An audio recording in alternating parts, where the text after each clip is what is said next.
So Santa Cruz actually debuted? Debutted. I don't usually say that word out loud. Yeah. Debuted?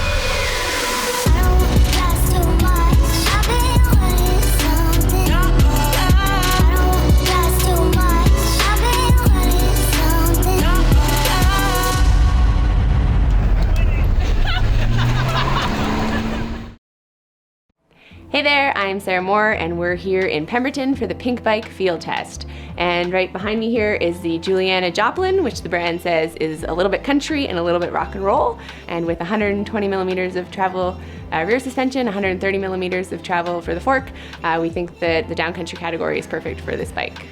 So the Juliana has the same frame as its Santa Cruz counterpart, the Tallboy, just has a different shock tune, grips, saddle, and of course the different branding and graphics on the frame.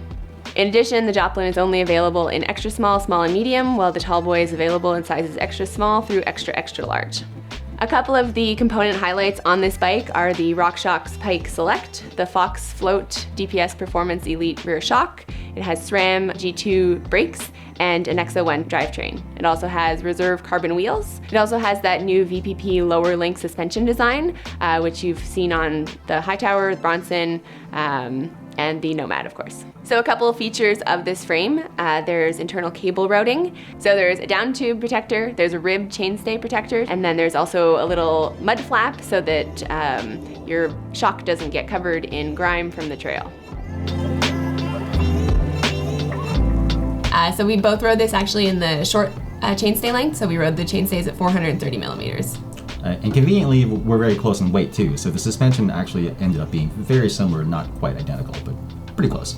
So for my 155 pounds, I rode the fork at 90 PSI with 8 clicks of rebound from closed. And then in the rear shock, I ran 27% sag with 10 clicks of rebound. I actually ran my suspension a little bit softer with 83 PSI up front and 30% sag out back. And I also ran my rebound a little bit slower at both front and rear. So we ran a 2.4 DHR2 rear and a 2.5 DHF up front, both with the Exo Plus casing because the conditions around Pemberton can be pretty rocky.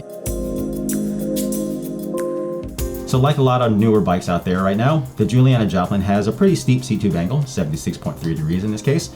That does a really good job of keeping your weight centered, especially when you're going up a steep climb. Now, even though the head tube angle is pretty slack, 65.5 degrees, the front end is nice and long too. So with your weight nice and centered, you can kind of just stay relaxed and keep putting the power down, and you don't really have to worry about the front end wandering around on you. So, but that being said, I kind of find the Juliana Joplin to be a good but not great climber. I mean, there are bikes out there that really feel like they want to kind of like, really squirt forward when you put the power down, and to me, the Juliana was not that bike. It does bob a little bit under power, but you also don't necessarily get a big traction benefit out of it. And for me, my most effective technique when climbing was to just kind of stay seated and stay with a smooth pedal stroke as opposed to standing up and hammering. Yeah, it doesn't have that kind of ground-hugging traction that the Gorilla Gravity did. Also worth noting is that it's light, but it's not XC light. So for me, descending is where the Juliana really shines. So that same body position with the steeper seat tube angle and the long and slacker front end, I mean, as much as it keeps you centered climbing, it also keeps you centered when descending. So I didn't feel like I had to fight to keep my weight where I wanted it to be. I was always kind of a comfortable distance behind the front wheel, and I really felt like I could push it pretty hard in corners without the front end washing out, or the bike kind of wanting to swap ends on me when things get slippery. So I also found that the suspension worked better for me descending than climbing too. I mean, it does a really good job of not really completely erasing everything on the trail, but it totally neutralizes things to the point where you can feel it, but it doesn't affect your line or it doesn't affect the way that you're kind of hammering through a section. So the Joplin is a super lively bike. It's really fun. It kind of feels like a downcountry bike in all of the right ways. So you know that it's 120 millimeters travel when you're riding it, but it's also really supple and it feels like a bigger bike. So when you really push it into the corners, it's confident, it's comfortable. You don't have to worry about picking and choosing your line so much. You can kind of just go through whichever line is fastest on the trail. Yeah, and I liked how overall it just felt really nice and planted. So I did use all the travel on this bike, but in a good way. It was in appropriate situations, and it wasn't a harsh bottom out. Yeah, and I think it's also worth noting that even though I ran my suspension a little bit softer and we weighed pretty much the same, I also used all the travel, but I never felt a hard bottom either. So I actually posted my fastest time on the Joplin, which was a little bit surprising to me. It was only about 2% faster than my best time on the Trek Top Fuel. Granted, not a big difference, but the fact that the Top Fuel is meant to be a much kind of racier bike, it's more cross-country based, I think it says a lot about the Joplin's capabilities. My fastest descent was actually on the Joplin, and then as for the climb, it wasn't that much slower than a bike like the Top Fuel, which was surprising to me as well. At this price point, I personally would have liked to see a little bit more adjustability on the suspension, in particular up front. This bike comes with a RockShox Pike Select Plus instead of the Ultimate. But in fairness, I never had any issues with the damper that's in here right now.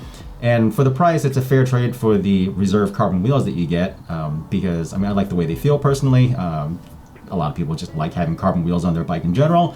And Santa Cruz does back them with a lifetime warranty, so it's nice to have that peace of mind if you're riding somewhere where you're prone to cracking a rim. So some of the pros of this bike are just that the details are really sorted. There's room for a 150mm dropper on the size medium. There's also room for a large bottle tucked easily inside the frame. And then on the handling side, it's just really lively and really easy to maneuver. I also think this bike is really aesthetically pleasing, so the shape of the tubes, the graphics, that shock position, it all just is a really nice package. It's kind of a jack of all trades, so I think that's definitely a pro. You can kind of ride it on steep trails, you can ride it on climbs, and you're gonna have fun no matter where you're riding it.